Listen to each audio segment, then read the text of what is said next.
நலம் காக்கும் ஸ்டாலின், உங்கள் குடும்பத்தின் நலன் அரசின் பொறுப்பு.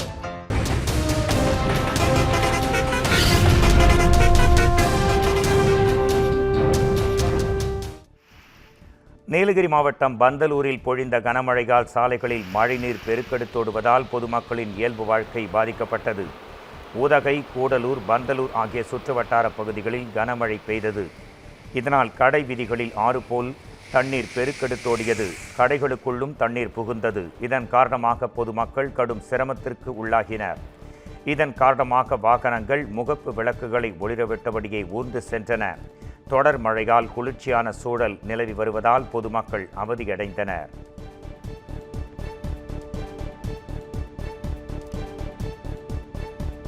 கள்ளக்குறிச்சி வருவாய் கோட்டாட்சியரை கண்டித்து ஆட்சியர் அலுவலகத்தில் 300க்கும் மேற்பட்டவர்கள் தர்ணாவில் ஈடுபட்டதால் பரபரப்பு நேரிட்டது.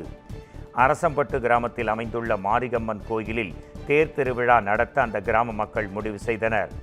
அப்போது முன்னாள் சட்டமன்ற உறுப்பினர் முத்தையனின் மகன் கருணாநிதி கோயில் நிர்வாகத்தை நாங்கள்தான் கவனிப்போம் என்றும் திருவிழாவின் போது எங்கள் குடும்பத்திற்குத்தான் முதல் மரியாதை தர வேண்டும் என்றும் கூறியதாக தெரிகிறது.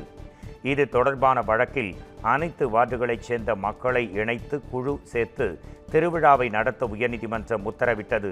இருப்பினும் நடவடிக்கை எடுக்காத வருவாய் கோட்டாட்சியரை அரசம்பட்டு கிராம மக்கள் 300க்கும் மேற்பட்டோர் ஆட்சியர் அலுவலகத்தில் தர்ணாவில் ஈடுபட்டு முற்றுகையிட் போராட்டத்தில் ஈடுபட்டனர்.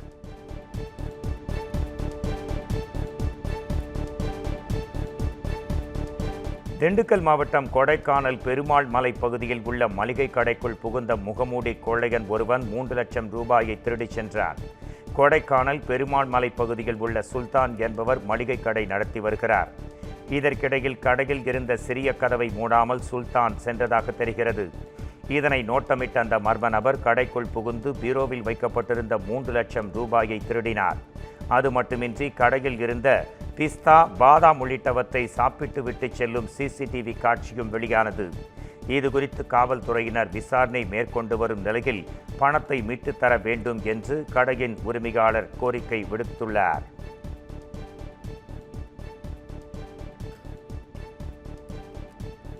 நீலகிரி மாவட்டம் உதகை அருகே முதுமலை யானைகள் வளர்ப்பு முகாமில் இருக்கும் கழிப்பறைகளில் அடிப்படை வசதிகள் இல்லாததால் சுற்றுலா பயணிகள் அவதியடைந்தனர்.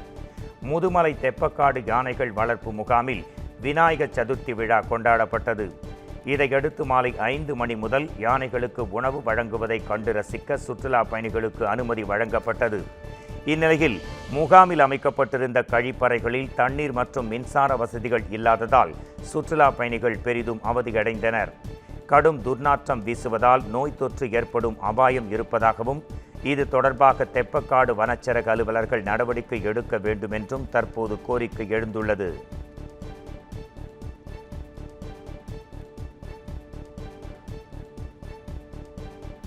சிவகங்கை மாவட்டம் கொல்லங்குடியில் மாட்டு வண்டி பந்தயத்தின் போது சாலையோரம் நடந்து சென்ற பெண்ணை மாடு முட்டியதால் பரபரப்பு ஏற்பட்டது.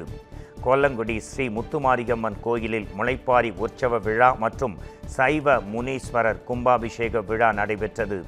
இதை முன்னிட்டு உரிய அனுமதியின்றி மாட்டு வண்டி எல்கை பந்தயம் நடைபெற்றதாக தெரிகிறது. அப்போது சிவகங்கை காளையார் கோவில் சாலையில் நடந்து சென்று கொண்டிருந்த பெண்ணை மாட்டு வண்டியில் பூட்டப்பட்டிருந்த காளைகள் முட்டி தூக்கி வீசின. இதில் படுகாயமடைந்த அந்த பெண் மருத்துவமனையில் அனுமதிக்கப்பட்டுள்ள நிலையில் விபத்து குறித்து காவல்துறையினர் விசாரணை நடத்தி வருகின்றனர்.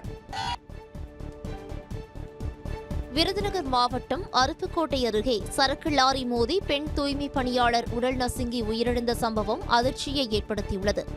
பாலவனத்தம் கிராமத்தைச் சேர்ந்த முக்கம்மாள் தூய்மை பணியாளராக பணியாற்றி வந்தார். இந்த நிலையில் பாலவனத்தம் பஜார் பகுதியில் சாலையோரம் நடந்து சென்றபோது அவ்வழியாக வந்த சரக்கு வாகனம் மோதியதில் மூக்கம்மாள் உடல் நசுங்கி சம்பவ இடத்திலேயே பரிதாபமாக உயிரிழந்தார். தகவல் அறிந்து வந்த போலீசார் உடலை கைப்பற்றி பிரேத பரிசோதனைக்காக அரசு மருத்துவமனைக்கு அனுப்பி வைத்தனர். மேலும் சிசிடிவி காட்சிகளின் அடிப்படையில் விபத்தை ஏற்படுத்திவிட்டு நிற்காமல் சென்ற லாரி ஓட்டுநரை தேடி வருகின்றனர்.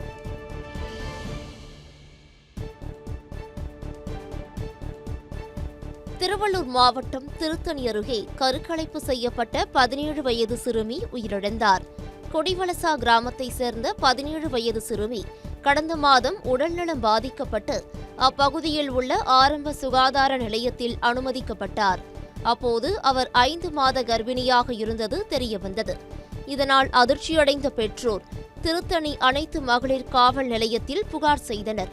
இதுகுறித்த விசாரணையில் அதே கிராமத்தைச் சேர்ந்த 18 வயது சிறுவன் காதலித்து கர்ப்பமாக்கியது தெரியவந்தது. இதையடுத்து சிறுவன் மீது போக்சோ வழக்கு பதிவு செய்து தலைமறைவாக உள்ள சிறுவனை போலீசார் தேடி வந்தனர். இதனிடையே கடந்த 14ஆம் தேதி செவிலியர் ஒருவரை வைத்து ஆந்திராவில் சிறுமிக்கு கருக்கலைப்பு செய்ததாக கூறப்படுகிறது. இந்த நிலையில் உடல்நலம் பாதிக்கப்பட்டு மருத்துவமனையில் சிகிச்சை பெற்று வந்த சிறுமி சிகிச்சை பலனின்றி உயிரிழந்தார். இந்த நிலையில் பெற்றோர் மற்றும் செவிலியர் ஆகியோரிடம் போலீசார் தீவிர விசாரணை மேற்கொண்டு வருகின்றனர்.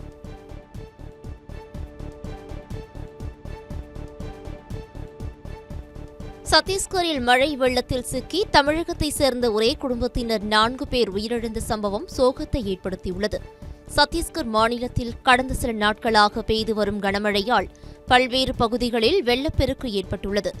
இந்நிலையில் அங்கு பணியாற்றி வந்த திருப்பத்தூர் மாவட்டம் பாரண்டப்பள்ளி கிராமத்தைச் சேர்ந்த ராஜேஷ்குமார் என்பவர் தனது குடும்பத்தினருடன் திருப்பதி கோவிலுக்கு செல்ல காரில் பயணம் செய்துள்ளார்.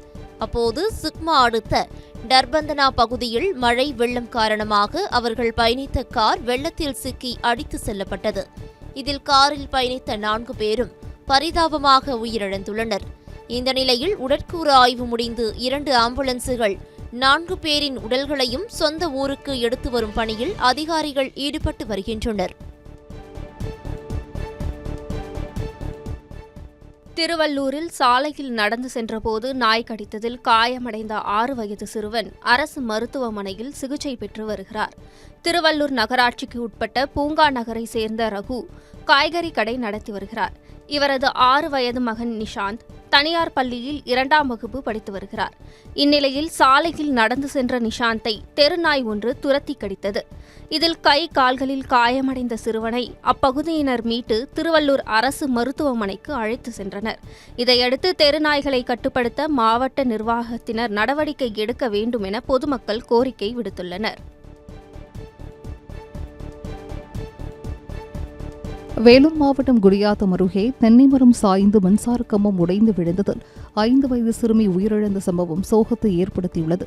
நத்தமேடு கிராமத்தில் கட்டிட தொழிலாளி குமாரின் 4 மகள்கள் வீட்டின் அருகே விளையாடிக் கொண்டிருந்தனர். இவரது வீட்டின் அருகே அத்திராமுலு என்பவருக்கு சொந்தமான விவசாய நிலத்தில் தென்னை மரத்தினை வெட்டிய போது மரம் மின்கம்பி மீது சாய்ந்துள்ளது.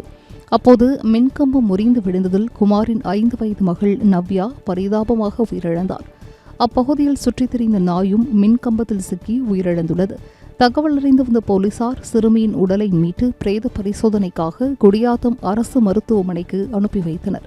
மேலும் இச்சம்பவம் குறித்து போலீசார் விசாரணை மேற்கொண்டு வருகின்றனர்.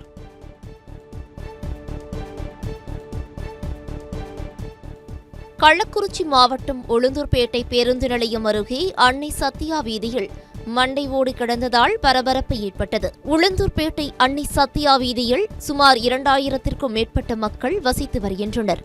இந்த நிலையில் அப்பகுதியில் உள்ள 4 முனை சந்திப்பு பகுதியில் நள்ளிரவில் மர்ம நபர்கள் மண்டை ஓடு, பொம்மை, பூ, பழம் ஆகியவற்றை வைத்து மாந்திரீகம் செய்ததாக கூறப்படுகிறது. இதனையடுத்து மறுநாள் காலை அந்த வழியாக சென்ற பொதுமக்கள் மாந்திரீகம் செய்யப்பட்டு இருப்பதைக் கண்டு அவ்வழியாக செல்ல அச்சமடைந்தனர். தகவல் அறிந்து சென்ற போலீசார் சாலையில் கிடந்த மண்டை ஓட்டை கைப்பற்றி விசாரணை நடத்தி வருகின்றனர். நலம் காக்கும் ஸ்டாலின், உங்கள் குடும்பத்தின் நலன் அரசின் பொறுப்பு.